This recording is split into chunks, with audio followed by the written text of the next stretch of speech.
your host, and I'm with the Crime Fairies podcast here.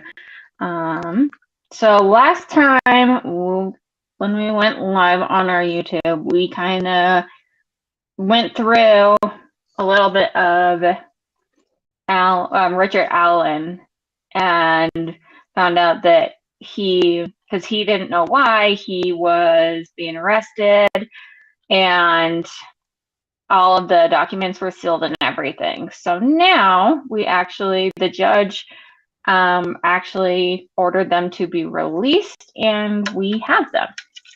Ooh! Okay, what did they say? Because this case was so interesting. Yeah. Hold on one sec. Yeah, it is. It's an interesting case for sure. Let me just pull it up.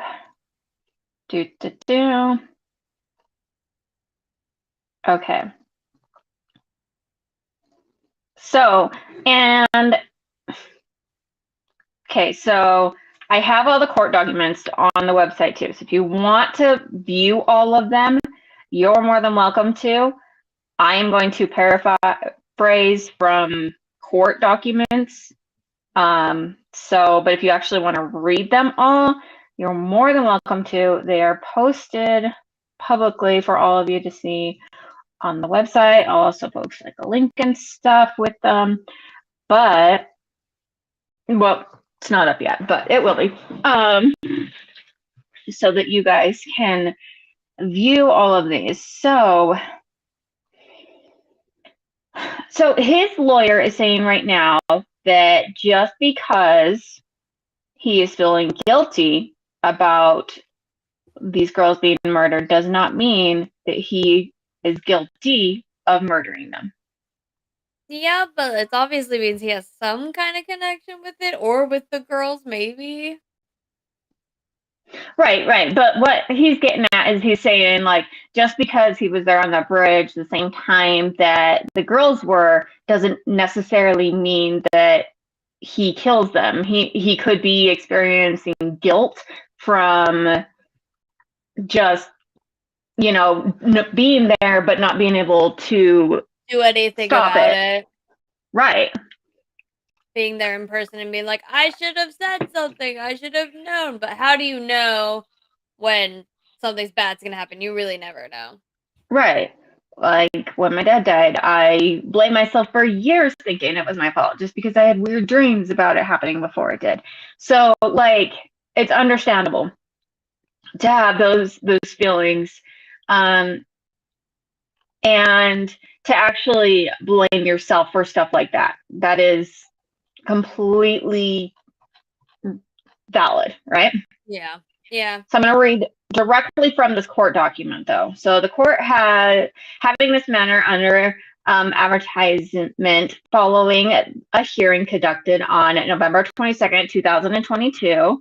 So, and having considering the evidence submitted and the arguments of the counsel, now denies the state's verified request to prohibit public access to the court records, which is these. So the court finds that the state has failed to prove by clear and convincing evidence that the affidavit of probable cause and the charging information should be excluded from public access. Court finds that public interest is not served by prohibiting access, and that the protection and the safety of witnesses can be ensured and redacted in their names in the affidavit, and that the defendant's proposed information can be removed from the charging informations. Court notes that prosecuting attorney submits charges information on a probable cause affidavit on November 22nd, 2022. Hearing was redacted, eliminating the witnesses' names and identifying their personal information of the defendant. Those documents will be released to the public and be made part of the record of this cause. The original charging information of an affidavit of probable cause shall remain as sealed as confidential courts, as they are not redacted. The courts further find that the media investors' motion for leave of interview is moot and therefore denied. So this means they are going to, they released these, said that, yeah, the media has a right to know. Yeah, Public has I a right agree. to know. Oh, heck yes. But they are keeping some of the information to themselves. I wonder what information they're keeping to themselves. Obviously, some things he's said that would make it worse for his own case. Yeah. Well, the information's an affidavit of probable cause shall remain sealed. And they are not going to be redacted. So all of the witness names and what they look like and where they were at that time, all of those are going to be, so those are not released. So they're trying to to protect the people, which makes sense. The witnesses. Okay, so we have here, so Nicholas is Alan's attorney. So Nicholas actually fully sworn upon oath saying that on February 13th, 2017, Richard Allen admitted to killing another human being, victim 1, while committing or attempting to commit the kidnapping of victim 1. Oh, wow. So he has not flat out said, I did this. But his attorney is saying, he's told me. Well, he's saying that he killed them, but he's not saying that as to why, or he's the also not sitting there. He's just like, yeah, I killed them just because. Well, or he's also saying, like, I killed another human being, like, but does that mean you pulled the trigger? Does that mean that you feel of guilt? So that's also what his lawyer is going after. Like, just because he feels guilty and he feels like he did this doesn't necessarily mean that he did it if he did not pull the trigger. Oh my gosh, but okay, you didn't then kill them, but you had every intentions, and does that mean you were with someone else who did kill them? Because that puts you just as much in the bad. I'll get to my theory on this a little bit later down the line. I'll tell you what I think is going on. I don't think he was alone. Mm-hmm. My personal theories, this has nothing to do like with the case or anything. I personally think that he probably didn't mean to kill them, and I don't know if he actually is the one that shot them. I think he was legit just trying to kidnap them. And it sounds like, from if you read all the documentation and everything, that he was trying to kidnap one girl. Okay. And didn't realize that there was another one. Okay. He does also admit to killing and kidnapping victim number 2 as well. Oh, well, see? Then why can't they freaking book him for murder? Like, that's what he hasn't said that to court. No, that's what he's. So that's what this is what he's being charged with. He's being charged with 2 counts of murder as of right now. Okay, good. He is being charged with 2 counts of murder. But his lawyer, I mean, here's the thing. If you admit full on guilt and everything, you're going to get punished to, the maximum guilt, death. And if there's someone else involved, if they've already charged you and sentenced you, they can't do that to someone else. Yeah. That also might be responsible. So he's trying to also keep cover of whoever the heck may have been working with him. No, I don't. I'm not. I don't know that, and I'm not saying that. I'm saying that in the court's eyes, so they can only sentence one person to this murder. So if they say, hey, Richard Allen was there, then he could have been accomplice. But let's say he didn't actually pull the trigger, then someone else is responsible for this. And if and then he would be the accomplice to the murder. Right. Because they can only put one person on murder you killed. The other people are just accomplices to it. Well, they can have like second degree murder, like where they anyway. So they can only charge you being one person who killed. So let's say, you know what, you're in a room filled with 5 other people and someone shot you. Not all 5 of them are going to be charged with murder.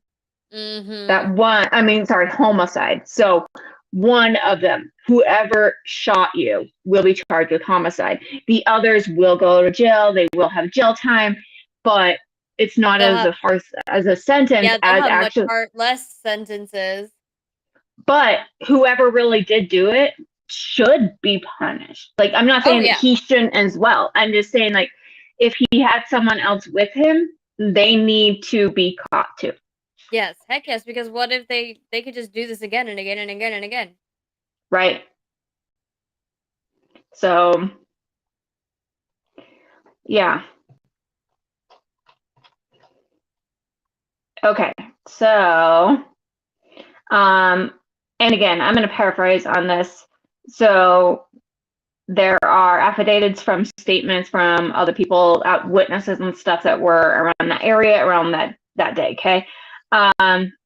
One of the witnesses, who is reliable and credible, apparently, totally cooperated and everything like that. So this is one of their things that they wrote down in their witness statements. February 14th, 2017, victim 1 and 2, which is Abby and Libby, which we know that, were found deceased in the woods approximately 0.2 miles northeast of the Maroon High Bridge in Carroll County. Their bodies are located north side of the Deer Creek. At the time, on the, I'm sorry, is it Monon? M-O-N-O-N? Monon High Bridge? Monon? Yeah. Monon? Okay. Trail was approximately 1 mile gravel through, terminating at the Mono High Bridge. So it's an abandoned railroad that's above it. Crystal is approximately 2.5 miles from the Deer Creek in the Deer Creek Valley.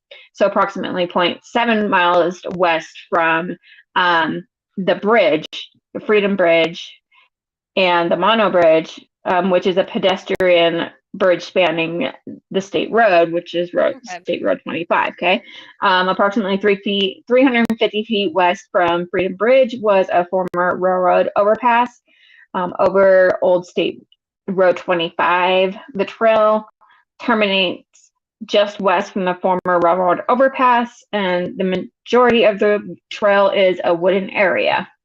Okay. Okay, so through interviews and reviews of electronic records and reviews of videos at the Holster Havistor investigations, believes that victim 1 and 2, which are obviously Abby and Libby, were dropped off across from the Mears farm. So this was at 1:49 p.m. that they were dropped off on February 13, 2017 by, again, names are crossed out. The Mears farm is located on the north side of the County Road 300 north, near an entrance of the trails.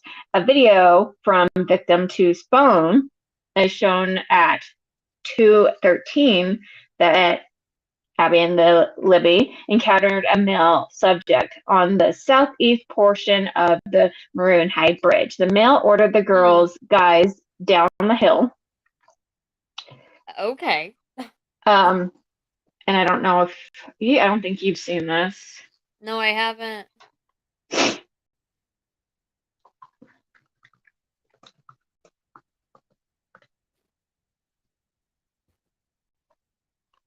I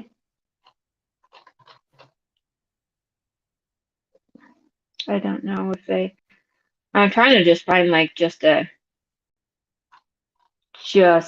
audio to it. I'll have to plug it in here and show you, but you can hear him say guys down the hill, and then you can kind of hear one of the girls say gun. These girls were scary. Yeah, and these girls were into true crime and stuff, so they kind of knew they were kind of savvy in the fact that they're like, yeah, you should, take photos and pictures of anyone that seems kind of weird or off. So yeah, so they were actually found on her phone. That shows at 12:13 that they encountered this male. The male ordered them down the hill. No witnesses were seen at this time. No outgoing communications were found on their phones, and then their bodies were discovered on February 14th, 2017. Oh, sad Valentine's Day. Yeah. Yeah. And the video was recovered from their phone, and it shows like there's like pictures of them too, just taking pictures and stuff on the railroad tracks, like they were just having fun being teenagers. And then they also see this video of this guy. So near the end of the video, Mel, is here saying the girls, guys down the hill. The girls proceed down the hill, and then the video ends. And then a still photograph was actually taken from the video, so to help like people try to identify this man. So clothing was found in Deer Creek belongs to Abby and Libby, right next to where their bodies were located. There was also a .40 caliber unspent round that was less than 2 feet a bullet. That's crazy. That was less than 2 feet away from them? Yeah. And the round was unspent, so like it hadn't been used, but had extraction marks on it. What does that mean? Does that mean someone pulled it out of the gun? Yeah. Okay. So when you put it into a gun like that too, and you can have DNA, you can have like forensic testings on it and stuff, and you can actually put together the specific gun that it belongs to. Whoa, that's crazy. Yeah. So in this case, they were actually able to find forensics, and they did a whole interview with Richard Allen being like, hey, did you let anyone use your gun? Do you ever, do you think anyone ever took it? And he's like, no one ever touches my gun. No one took my gun. Well, this round matches his gun. Oh, it doesn't look good for him. It really doesn't at this point. No. So there were 2 other girls that were kind of witnesses. So they said that they were walking on the trail towards Freedom Bridge, and they were walking to go home, and they encountered a male walking from Freedom Bridge to the Monon Bridge, and they described him as kind of creepy and said that he was wearing like blue jeans and a really light blue jacket, and his hair was kind of gray, maybe dark, little brown, but he didn't really show his face. He was kind of looking down the whole time. And his jacket was a duck canvas type jacket. She's like, I even said hi to the male, and he just like glared at me. She recalls him being like in like all black besides that, and he had something that was covering his face. And she's like, he wasn't very tall, but he was definitely a bigger built, so like maybe 5'10". So someone else advised that he was wearing a black hoodie, black jeans, black boots, and she stated that he had his hands in his pocket the whole time. And she even has on her phone a photograph of the guy. Of him. Oh, wow. Mm-hmm. And it's the same person as on their phone with the 2 girls. So it's 100% that they actually completely saw the murder. Oh my gosh. They saw the same person. Well, and again, I don't know if he actually has shot it. So yeah. Or if there's someone else waiting down that hill. Right. So, she advised that when they encountered that man, and they took that photo, so like, they're like, oh yeah, he was definitely wearing that blue or black windbreaker.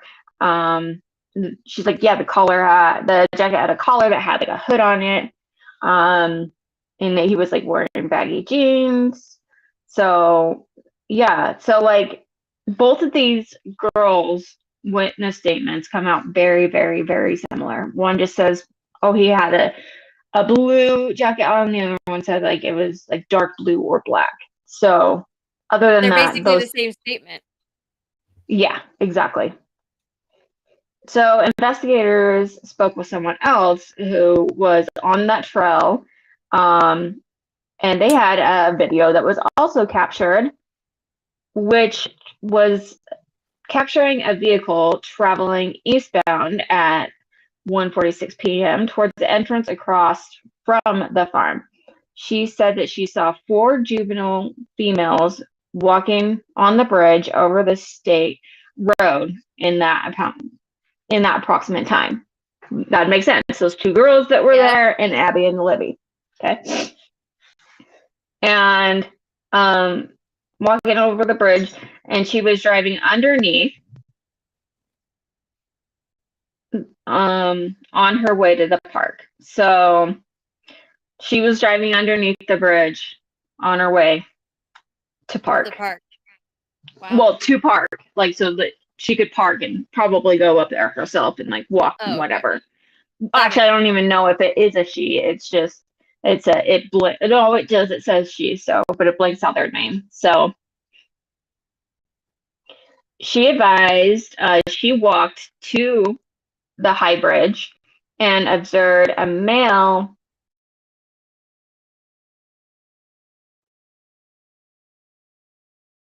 Observe the male. Oh, there you go. Your camera came back. Oh, did I lose you for a minute? Your camera was frozen for a minute, yeah. Oh. Just your camera was froze for a second. Weird. Okay, so she described a male, white, blue jeans, blue jacket, the same person that was seen in her video. Wow. So she's like, he was probably like 50 feet away from me. That's insane. Yeah. She advised that she turned around at the bridge and continued like her walk. That was just one of her walks that she did. She passed 2 girls walking towards the high bridge. She advised she believed the girls were Abby and Libby. So, there's another video. This is shown at hey, 1:49 p.m. A white car matching the vehicle traveling away from the entrance of the Mirror Farm. So this person advised she finished her walk, saw no other adults than the male on the bridge. Her vehicle is seen in the video at 2:14 leaving westbound from the trails. Advised when she was leaving that she noted that there was a car parked, like, and she said it kind of stood out to me because it was like odd because it was parked at the old Child Protective Services building. She said it was not odd for vehicles to be parked there, but she said it was odd because like it was backed in, and so you couldn't really see like its license plate, and it was a purple PT Cruiser. Okay. So she's like, it kind of stuck out to me because like the color of it and all that. PT Cruisers are not that rare, and they've got a funny shape. Right. So these 2 other accounts, you know, both said like, yeah, there was definitely this vehicle. Someone else claimed it, you know, maybe it was like a smart car. He didn't really know, which kind of makes sense too. Yeah. So, and there was someone else who observed him. Again, this time he's caught on camera wearing a blue collar jacket, blue jeans, and muddy and bloody. Ooh. She further stated she thought that he had gotten into a fight. Okay. And then he gets into his car traveling north at 3:57 p.m. Oh, wow. This is not the purple PT Cruiser, by the way. Okay. What is it? Or do we not get an explanation of what the car is?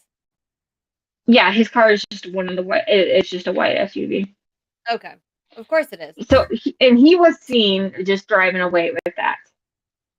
Shortly after, at 3:58, the purple cruiser leaves as well. Okay, so secondary people definitely make sense here.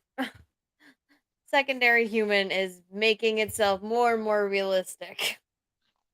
Yes. Through interviews, electronic data with the photos, the videos,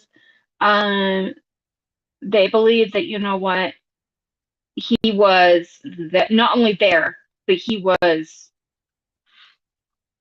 part of it. Yeah. You know. So it's kind of interesting though, like he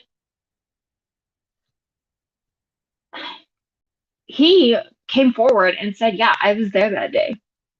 Like the day of, and was like, I was there. I didn't see the girls, but I was there, and You're sounding and way everything. suspicious. I'm Dude. sorry. He actually, it's a black Ford Focus is what his car was. He owned two. Sorry, he had a gray one, a gray Ford, and a black Ford Focus, and it looks like it was the Ford Focus that was in the video. Well, that makes sense. Black is a little inconspicuous, especially at nighttime. It's perfect. It's not. Yeah, it wasn't at night. No. I know, it's kind of funny that this didn't happen during the nighttime. Actually, a lot of them happened during the day. Really? Because it's unexpected. That's so, true. And then people don't assume you're going to be home until a certain time, so they're like, "Oh, they're just running late." Yeah, so he's saying that here is his statement. He stated he saw the girls from the East Freedom Bridge, and then he decided to go the opposite way of them and went on the Mono High Bridge. So he's like, yeah, I saw those girls, but he's claiming he didn't see Abby and Libby. He said his car was parked on the other side of the old building, and that's why he was walking back that way. He was wearing blue jeans, a blue black cardigan with a hood. He said he may have been wearing some type of head covering. So, like, I mean, this is all exactly what the girls are saying. You know, those other, well, I guess those other girls, those other teens, yeah. So Richard Allen's wife, Kathy, also spoke to investigators. She confirmed that Richard had guns and knives at the residence, and that he owns a blue jacket just like that. On October 13th, 2022, a search warrant was executed for the warrant of his arrest. Oh, wow. 4 years later. 4 years? 4 years later. How the heck does something like this take 4 years? Now, like, it doesn't say if someone turned him in. There's been a few rumors on this. There's been, okay, the wife finally connected the dots and turned him in, or he had told her something and she turned him in. There's also saying that there was an anonymous tip from another podcast, and they tipped them off because then the police were seen by that lake, and I think that they found something that was more incriminating, and then that's how they were able to arrest him. But yeah, but they were actually, so when they did get that warrant in on October 13th, 2022, that's when they found the gun, and the gun matched the .40 caliber pistol, and then they did the forensic testing, and they found out that it came from that gun. That's insane. The forensic is so cool. And have forensic sciences, oh, that's just cool. But, wow. And so he's just making up crap at the moment.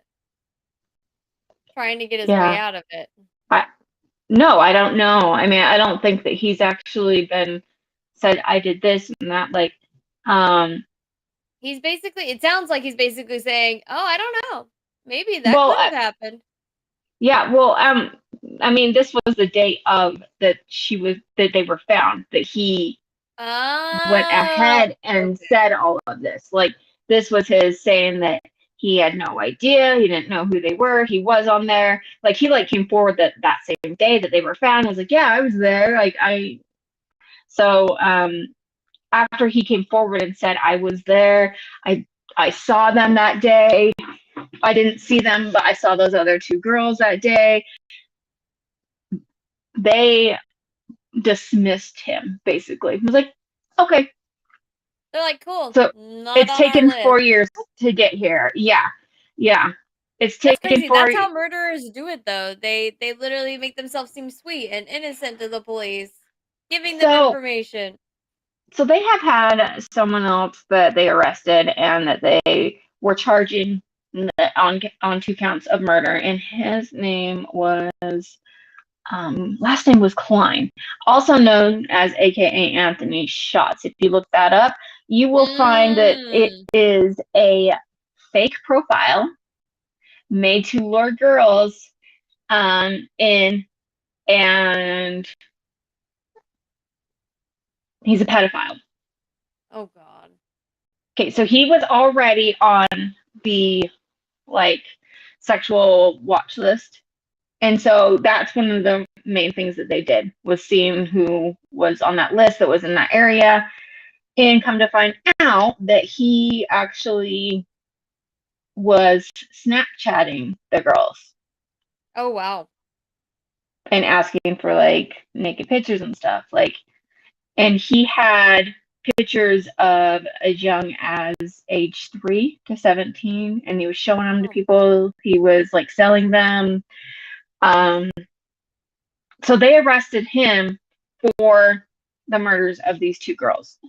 They like they never went to trial, and they didn't have enough evidence to do so, but they did have enough evidence to keep him in jail, thankfully. Actually, now all accounts, 5 accounts against him, have been revoked.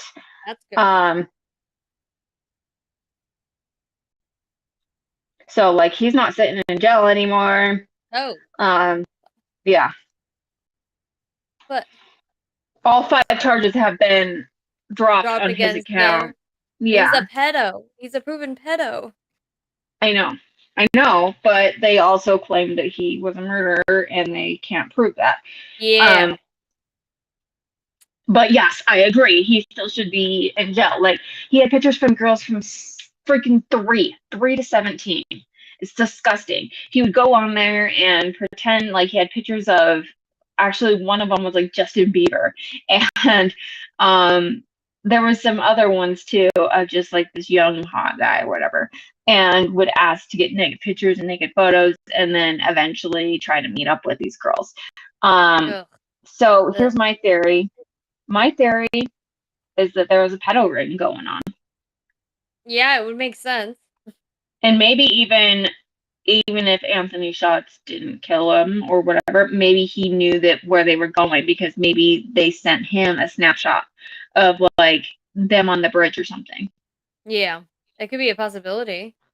Well, couldn't they be able to get back into that snapshot if Snapchat? they did? Yeah, if they did Snap send him a video. Snapchat deletes after so long. Remember, unless you Oh, save it. I Yeah, don't have Snapchat, so I don't know. I haven't used Snapchat in forever, but Michaela used to use it because her ex was crazy. But they delete after like 24 hours or whatever if you don't save it. Mm. Um, I'm sure that Snapchat's data log has something or whatever, but yeah. So they it so my theory is that there's a pedo ring going on, and that this could still be happening right now, and who knows. So Richard Allen could have just been the person that got the girls to go down the hill into the purple PT PT Cruiser. Cruiser, and then they took over, and maybe he got some money out of it. Yeah, that's could be a possibility. That's a possibility. And you scare people Um, with guns, and an accident mhm, happened, and yeah, or they fought back majorly, and it went off. yeah. I really don't think that he meant to murder them. No. I'm not going to say harm them because I do think that Yep. there was some intention there.